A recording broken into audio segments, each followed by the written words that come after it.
नमस्कार, आप देख रहे हैं 9 भारत समाचार। नमस्कार, आप देख रहे हैं नव भारत समाचार। मैं हूं नेहा राठी। आइए देखते हैं आज की बड़ी खबर। पहाड़ी राज्य उत्तराखंड के जंगलों में गर्मी के मौसम में होने वाली वनाग्नि की रोकथाम के लिए वन विभाग तैयारियों में जुटा हुआ, जिसके चलते वन कर्मियों को प्रशिक्षण देकर वनाग्नि की घटनाओं पर किस तरह काबू पाया जाए और वनाग्नि को बढ़ने से रोका जाए, उसके लिए प्रशिक्षित किया जा रहा। इसी क्रम में आज कालसी में कालसी भूमि संरक्षण वन प्रभाग द्वारा गोष्ठी का आयोजन किया, जिसमें डीएफओ कालसी मयंक गंग ने वन कर्मियों ने फायर सीजन की तैयारियों को लेकर विस्तार से चर्चा की और विभागीय कर्मियों को हर वक्त सतर्क रहने की सलाह दी।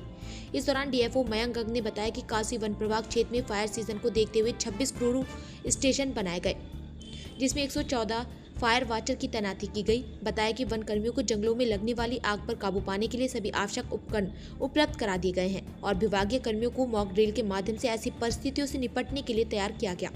साथ ही वनाग्नि की घटना पर ग्रामीणों को भी सतर्क रहने और समय से वन विभाग को सूचित करने के लिए जागरूक किया जा रहा।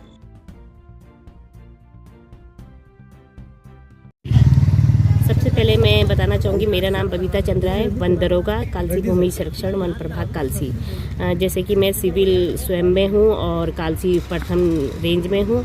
मैं ये बताना चाहूँगी कि वन अग्नि सुरक्षा हम लोगों का सिर्फ एक फॉरेस्ट वालों का दायित्व नहीं है, सभी का है, क्योंकि जंगल तो पूरे लोगों का है। हम लोग भी पूरी कोशिश करते हैं, लेकिन कोशिश सिर्फ अकेले की नहीं होती।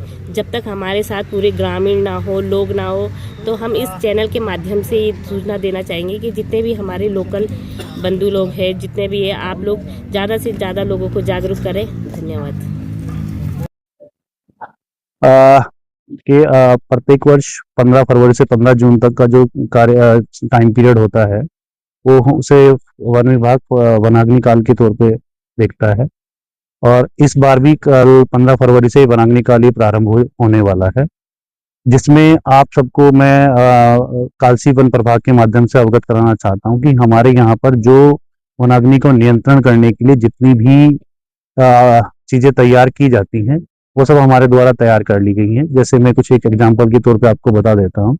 हमारे यहाँ 26 क्रूज स्टेशनों की स्थापना की गई है और 26 क्रूज स्टेशनों के सापेक्ष 114 फायर वाचर रखे जाने की हमें स्वीकृति प्राप्त हुई है, जिसके सापेक्ष उनकी हमने डिप्लॉयमेंट भी कर दिया है। इसके साथ साथ जितनी भी हमारे क्रूज स्टेशन पर आवश्यकताएं होती हैं, वह फायर को नियंत्रण करने के लिए जिन उपकरणों की आवश्यकता होती है, उन उपकरणों को भी वहां पर उपलब्ध करा दिया गया है। और हमारा स्टाफ आज हम इसीलिए हमने ये बैठक किया है, जिससे हमारे स्टाफ को भी ये रिफ्रेश हो जाए कि हमारा जो भी फायर में चीजें होती है उसे कैसे नियंत्रण करना है और कैसे आगे सूचना देनी है, वो आज हम इस पर चर्चा भी कर रहे हैं। इसके साथ साथ मैं आप सबको अवगत करा देता हूँ कि वनाग्नि से जुड़ी हुई कुछ भ्रांतियां हैं जो सामान्यतः पब्लिक के बीच में रहती हैं।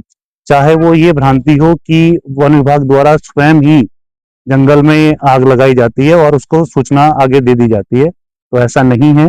इन भ्रांतियों पे ही आप लोगों को भी मैं अपने माध्यम से सूचित करना चाहता हूँ कि कुछ जो वानिकी की टेक्निक्स हैं, नियंत्रित दहन की या मॉक ड्रिल की या रोजाना जो भी एक्सरसाइज की जाती है फायर को नियंत्रण करने के लिए, तो वो सब चीजें हमारे द्वारा की जा रही हैं और आगे भी वो चीज की जाएंगी, जिससे वनाग्नि को कंट्रोल करने का हमारा प्रयास सफल हो सके। तो आप सबसे बस निवेदन हमारा यही है कि जब भी वनाग्नि से संबंधित कोई भी सूचना है, तो प्लीज उसे पहले उसके सोर्स और उस पर हमारा द्वारा की जा रही एक्सरसाइज पे थोड़ा सा हमारे से चर्चा कर लें। कभी कभी ऐसा होता है कि जो वन क्षेत्र है, वन क्षेत्र में एक साथ ही 4 से 5 जगह वनाग्नि की घटनाएं हो जाती हैं, जिससे ये मैसेज कभी कभी जनरेट होता है कि फॉरेस्ट वाले इस वनाग्नि को, जो एक वनाग्नि 4 घटना एक साथ होने की वजह से जो एक वनाग्नि ऐसा हो सकता है कि कुछ समय के लिए उस पर एक्सरसाइज नहीं हो पाए, तो एक ऐसा मैसेज जनरेट हो जाता है कि फॉरेस्ट वाले इस पे कोई काम नहीं कर रहे हैं।